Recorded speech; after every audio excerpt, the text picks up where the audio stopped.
Chapter 7. The Victory of Mohasura. Om Shri Ganeshaya Namaha. Surya continued the narration of the legend of Mohasura. Ravi said, Mohasura begot 5 sons from Madira. These sons were strong and valiant like their father. O Brahmins, they were Ugra, Krura, Medhavi, Sochana and Harina. All of them became well known for their proficiency in the scriptures.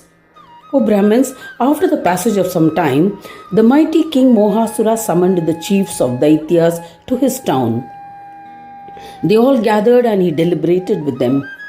His words exhibited political wisdom and was intended for their welfare. They were happy and enthused by his proclamations. Mohasura said, O Prachanda and other chief of Daityas, what I have to say is in your interest. Listen, let us conquer all Vishwas. If all of you feel that this will be in the interest of all Daityas, then I shall accept leadership and accomplish it. This is beyond doubt. O chief of Daityas, we all have been blessed by Shukracharya. Without his blessings, I would not have received boons from Surya. Hence, we will definitely be victorious. All the Daityas paid their respects with great enthusiasm to their great and illustrious king, whose brilliance had been acquired through penance. The chief of Daityas said, O king, your thoughts are appropriate. Your words have inspired us. We will obey your command and conquer all Lokas. O Lord, there is no one as brave and valiant as you in the worlds. So we will conquer all Devas, including Vishnu. Surya continued the narration. Mohasura listened to their pleas and ordered them to be ready with their armies. Daityas assembled, duly armed with all their weapons. It appeared that they could defeat Yama, god of death itself. Seeing them, the mighty Mohasura was overjoyed. He dressed in his armor and mounted his chariot. His army had 4 divisions, comprising elephants, chariots, cavalry and infantry. In their midst, he appeared formidable like Kala Rudra, the fire that can destroy the world. He was determined to conquer earth. He was accompanied by his guru Shukracharya. They invaded all the provinces of the earth, leading Asuras to conquer the world. His immense army enveloped the earth.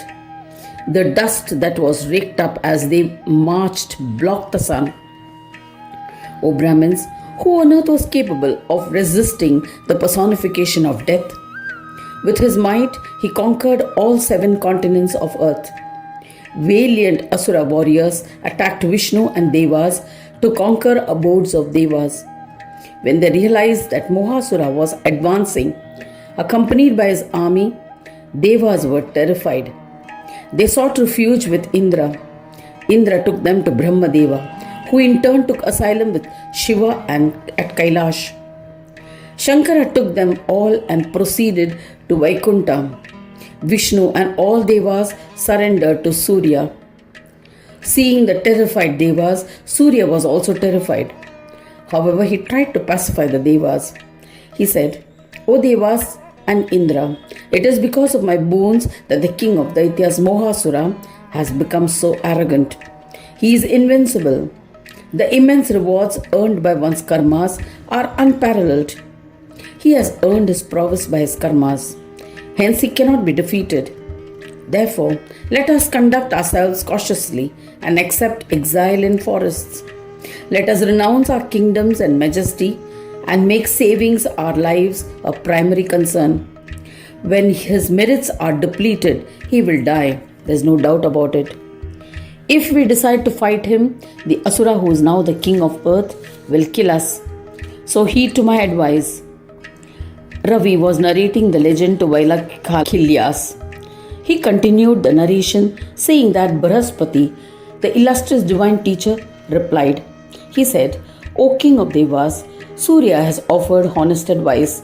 Its acceptance will be in our interest. All Devas hailed him and replied, Excellent and benevolent advice has been given to us by Bhanu and Devaguru. We shall act on it. Resolving thus, the chief and other Devas retreated to a forest in fear. They lived in valleys and caves of mountain ranges, discreetly and in constant fear of Moha. Mohasura with his Asura warriors attacked the abode of Devas. When he realized that they had abandoned their abodes, he was mighty pleased. He appointed different Daityas to the position of Devas as his representatives.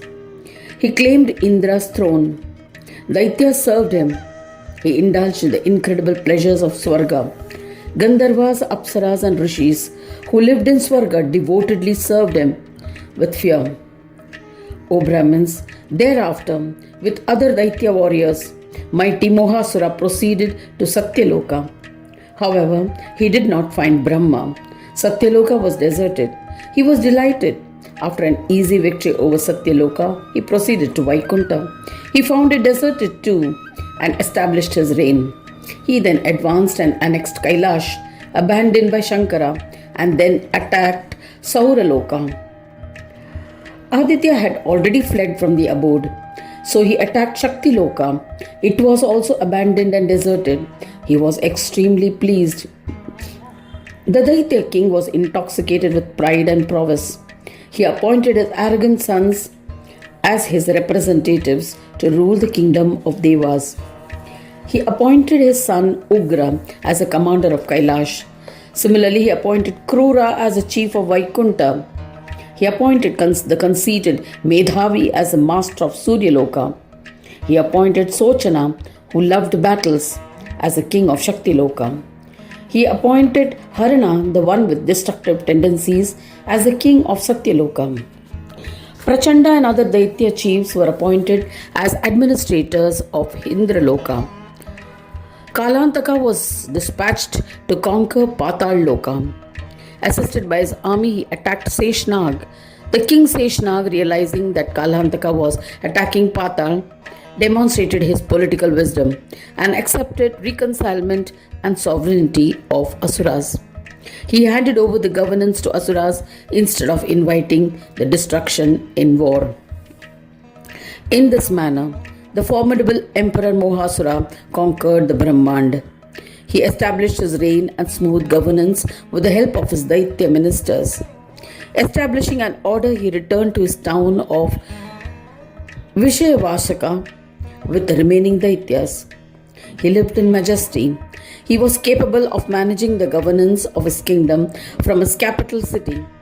He would consult some chosen Daityas and ruled efficiently. He was fond of enjoyments. Along with other Daityas, he indulged in a variety of incomparable worldly pleasures. He was arrogant and believed that he had unparalleled accomplishments. Thus ends the 7th chapter titled The Victory of Mohasura. In the 3rd Khanda of the Puran Upanishad, Srimad Mudgal Puran describing the legends of Mahodara, dedicated to Sri Gajanana. End of chapter 7.